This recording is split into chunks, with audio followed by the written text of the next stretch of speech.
दुसरं अध्यक्ष महोदय, आपण महायुतीच्या विधानसभेच्या निवडणुकीच्या वेळी महायुतीने एक संकल्पनामा दिला होता आणि राज्यामध्ये शेतकऱ्याची पांधन रस्ते योजना करण्याचा एक आपण त्यावेळी संकल्प केला होता। आपलं सरकार आल्यावर माननीय मुख्यमंत्री देवेंद्र फडणवीसजींनी माझ्या अध्यक्षतेखाली आणि माननीय ग्रामविकास मंत्री रोजगार हमी मंत्री यांच्या प्रमुखता आमची सर्वांची समिती केली।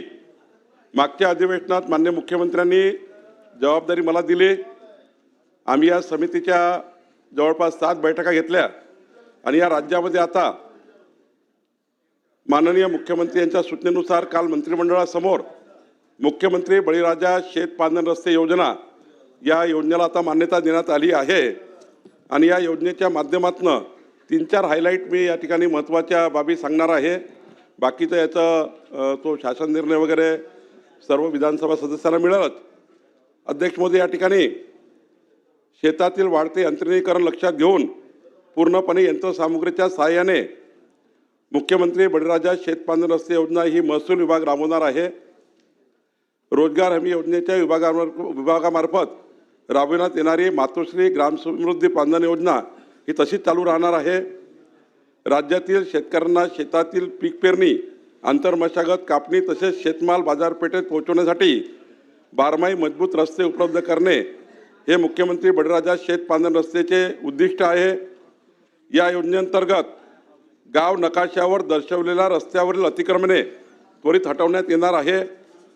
रस्त्याच्या मजबूतीकरणासाठी लागणाऱ्या गाळ, माती, मुरुम, दगड याकरता कोणतेही स्वामित्व धन आम्ही घेणार नाही, रॉयल्टी माफ केलेली आहे।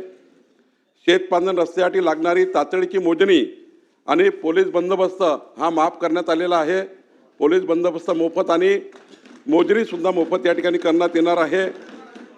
या योजनेसाठी स्वतंत्र लेखाशीर्ष महसूल खातं उघडणार आहे आणि याचा महसूल खातं हे स्वतंत्र लेखाशीर्ष काढणार आणि काही सामाजिक दायित्वातून जर काही पैसा या ठिकाणी आला पुन्हा वेगळा तर त्या ठिकाणी त्यांनाही ती योजना लागू केलेली आहे आणि त्यामुळं त्याचं अकाउंट हे प्रांत एडीओच्या कडे आम्ही ओपन करणार आहोत आणि त्या ठिकाणी सामाजिक दायित्वाच्या माध्यमातून या ठिकाणी करणार आहे। लेखाशीर्ष वेगळं काढून याला शासनाचा वेगळे पैसे देणार आहे।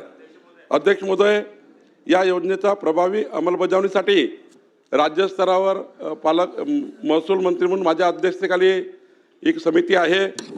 एक आपण जिल्ह्याच्या स्तरावर पालकमंत्र्यांची समिती केलेली आहे आणि माननीय विधानसभा सदस्यांच्या विधानसभा मतदारसंघाकरता विधानसभेच्या सदस्याच्या अध्यक्षतेखाली आणि त्यांचे सचिव हे प्रांत असणार आहे, सचिव प्रांत असणार आहेत आणि त्यामुळे ही समिती आता जाहीर केलेली आहे।